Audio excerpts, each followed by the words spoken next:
ஆஞ்சநேயர் பக்தர்கள் அனைவருக்கும் வணக்கம். இன்னைக்கான வீடியோவில் பியூர் ஐம்பொன்னால செய்யப்பட்ட ஆஞ்சநேயர் டாலர் தான் நீங்கள் எல்லாரும் பார்க்குறீங்க. இந்த ஒரு டாலரில் பஞ்சலோகமும் மிக்ஸ் ஆகிருக்கனால நீங்கள் டெய்லி யூஸ் தாராளமாக வியர் பண்ணலாம்.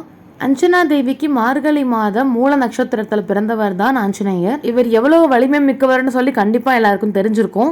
எல்லா நாட்களிலுமே நம்ம தாராளமா ஆஞ்சநேயரை வழிபடலாம். குறிப்பா புதன், வியாழன், சனிக்கிழமையில நம்ம வழிபட்டு வந்தா நமக்கு ரொம்பவே நன்மை கிடைக்கும். நீங்க ஏதாவது முக்கியமான விஷயம் மனசார வேண்டி சுவாமியை வழிபட்டு வரும் ராமநாமம் அல்லது ஸ்ரீராம ஜெயம் நம்ம மனசார வேண்டின்னு சொல்லிட்டு நோட்ல எழுதி வந்தோம்னா கண்டிப்பா நம்ம நினைச்ச காரியம் கூடிய விரைவில் கைகூடும். ஆஞ்சநேயர் டாலர்லயே நம்ம கிட்ட தான் முன்னாடி காமிச்ச பெரிய சைஸும் இருக்கு, இந்த மாதிரி சின்ன சைஸ் அவைலபிள் இருக்கு. ஆஞ்சநேயர் பக்தர்கள் எல்லாருமே சுவாமியை மனசார வேண்டிட்டு இவரை நீங்க கழுத்தோட நீங்க டாலரா போட்டுவாங்க. கண்டிப்பா உங்களுக்கு நல்லதே நடக்கும். நம்ம வசந்தபால ஐம்பொன் ஜுவல்ஸ்ல பியூர் ஐம்பொன்னால செய்யப்பட்ட எல்லா சுவாமி டாலருமே கிடைக்கும். உங்களுக்கு என்ன சுவாமி இஷ்ட தெய்வமா இருக்கோ அதை நீங்க ஸ்கிரீன்ல இருக்க நம்பருக்கு கால் பண்ணி வாங்கிக்கோங்க.